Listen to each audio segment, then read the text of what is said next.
Kumso Production YouTube channel thir tu te hin zavain chi bai kan buk vek a cheu khongoin kan channel hi mila subscribe sak lo ani chuan milo subscribe sak vek turin kan nge na cheu khovela in nomro pui ber the greatest show on earth anti FIFA World Cup 2022 chu ram te reute katara ro pui taka khel chho mup me ani a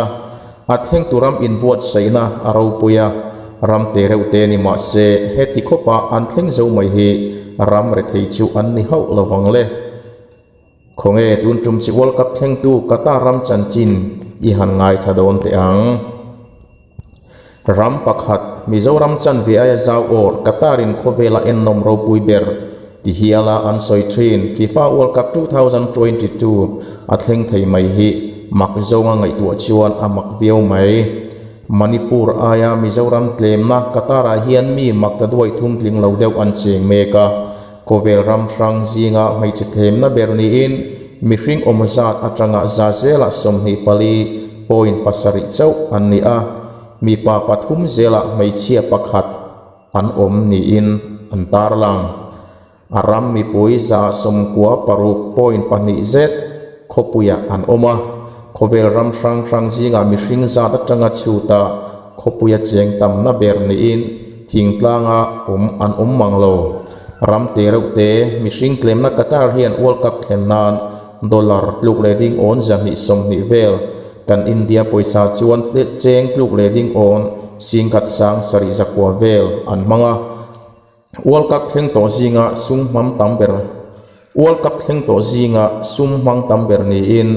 Brazil 2014 icon Alex Sompali point parukin an seng tamzo bok in Kelnan Stadium changkang le tra pariat an buat saya ramlum ania wangin air conditioner vek ni in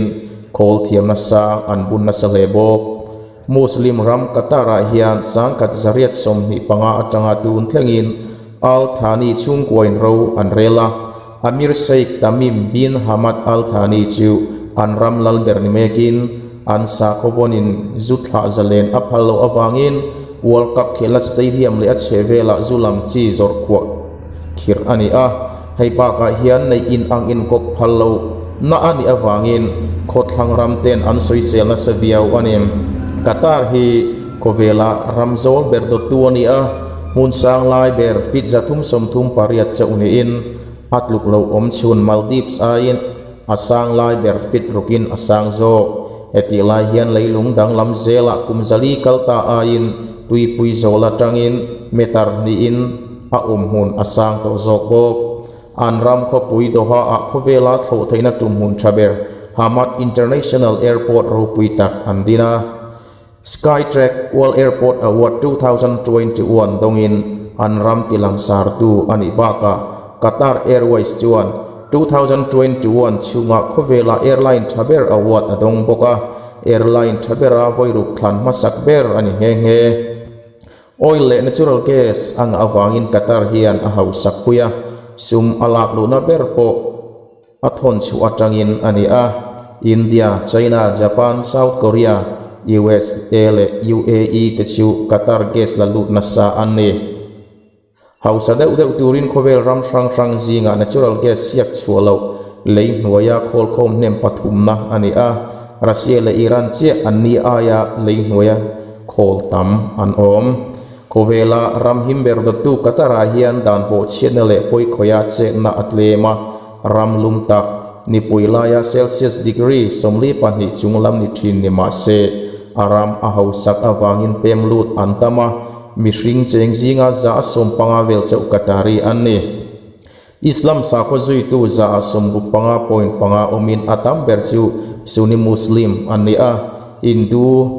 za som panga chuang omin Christian za som pali chuang an mek bok